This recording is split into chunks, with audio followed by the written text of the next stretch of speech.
This is going to be 14.5, the home front.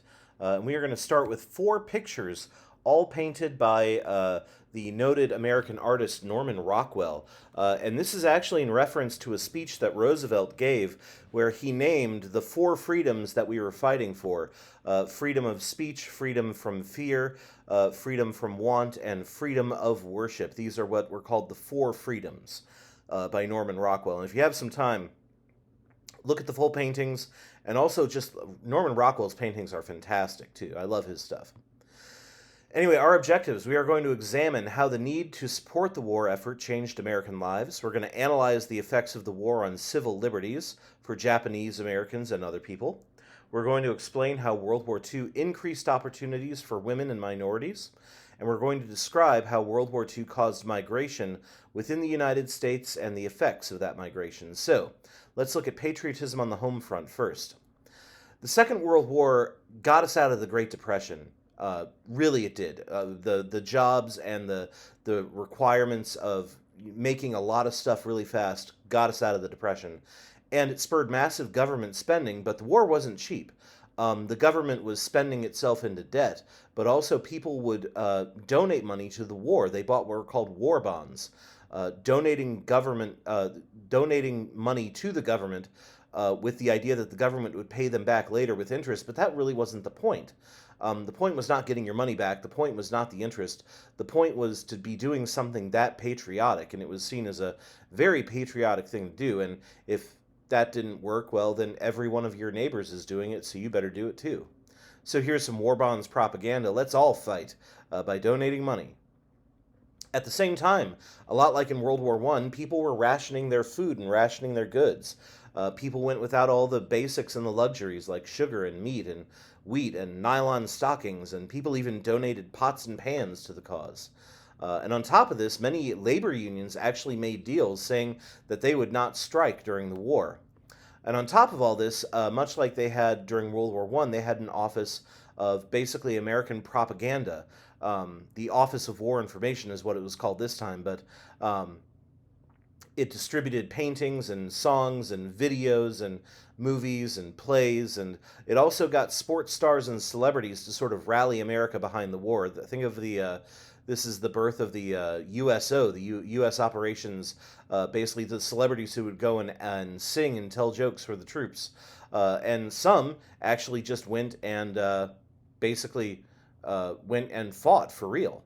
So here is a great piece of propaganda from the OWI. When you ride alone, you ride with Hitler, basically telling you, make sure that you join a car-sharing club. Beware of Ghost Hitler. This is also Joe DiMaggio, a famous baseball star who actually joined up as a staff sergeant and spent a lot of the war playing baseball, but he did join. Now, let's look at Japanese internment. While America was uniting for war, there was a lot of hate for the Japanese, even Japanese Americans who had nothing to do with Pearl Harbor. There was a lot of anti-Japanese propaganda, a lot of anti-Japanese paranoia and hatred. The discrimination even became law. There was Executive Order 9066. This was an order from the President of the United States that he would lock up he would lock up certain ethnicities into internment camps, basically these sort of military barracks in the middle of the desert and middle of nowhere places like that. It did include a few Germans and Italians, but they were released rather quickly. The ones who were primarily hit hard by this internment order were the Japanese Americans. There were more than 100,000 who were sent to these internment camps, these temporary prison camps around the country. Like this one, this is the Japanese internment camp at Manzanar in California. Quite scenic with the mountains there, but absolutely middle of nowhere and not good conditions. The Japanese who were locked up included men, women, children, families who had been in the country for generations by that time. It wasn't like they were recent arrivals, a lot of them. And when they were put into these camps, they lost everything.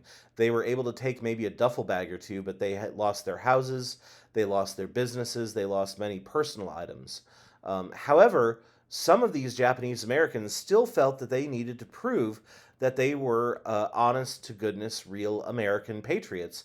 And so they joined the Army. They volunteered. They wouldn't just drafted, they volunteered, including the 442nd Regimental Combat Team, which was entirely Japanese American and became the most decorated military unit in American history by fighting in Europe. So these are some members of the 442nd. I don't know if he's in this picture, but one of them was a guy named Daniel Inouye, who was a senator from Hawaii from 1963 to 2012. He lost his right arm during the war, too. Here he is. And he said, there's no such man as a one-person hero. Basically, you do it with the squad. You do it with the whole army. Now, let's look at increased opportunities in employment. As we said, the war got us out of the Depression. It fixed a lot of the unemployment issues. However, we needed people in the factories and on farms and overseas fighting the Nazis. One of the biggest groups who went to work at the factories were women. Women volunteered to basically make the things that we needed. By the end of the war, women made up about a third of the American workforce, while still being paid significantly less. And one of the things that we see is that they are very interested in sticking around with this job even after the war is over. A lot of them were thinking this is not just a temporary job thing, this is more permanent. Meanwhile, children, one of the conditions that women had for going to work was we need a place to put our children. So we see government-built daycare centers during this time. We see that many women, like I said, wanted to keep their jobs even after the war was over. So here's a woman making an airplane, I'm guessing, saying it's our fight too. Now, African Americans were barely given any of these new government jobs, and when they did, they were completely segregated, including in the Army, when they went into the Army. And for workers like A. Philip Randolph, who was a African American union leader, he basically told African Americans, you should go to work and you should fight, because it shows what a patriotic American you are. But he also went to the government and said, if you don't treat us better, we are going to march on Washington. If that sounds familiar, that's because A. Philip Randolph had this idea in the 1940s. He made it happen in the 1960s. Worried about public relations and worried about the Japanese, what am I talking about? Sorry. Worried about the African Americans marching on Washington, Roosevelt passed Executive Order 8802, which said that there would be fair hiring practices for government jobs. Now, did it happen all the time? No, not necessarily, but it did make the opportunities a little bit more likely for African Americans at that time. So here's A. Philip Randolph, who said, salvation for a race, nation, or class must come from within. Freedom is never granted, it is won. Justice is never given, it is exacted. Now let's look lastly at migration during World War II. The war really changed demographics. We had another great migration of African Americans out of the South into the North, for instance. We see the change of population around the country.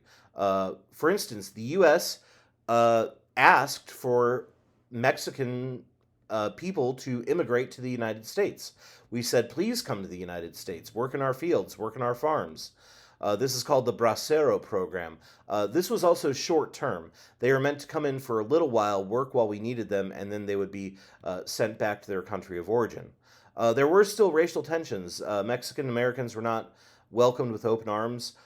When the second Great Migration happened, African Americans were also not welcome in places like Detroit, where we saw a race riot in 1943. We also saw a lot of white sailors attacking young Mexican men in Los Angeles. These were called the Zoot Suit riots. And the Mexicans were the ones who were arrested, not the sailors. Zoot suits were the kind of suits that these young kids were wearing at the time. Very big, very baggy kind of suits. Very distinctive as well of the 1940s. So here are two young men in zoot suits right here. This, of course, led to the famous 1990s song Zoot Suit Riot.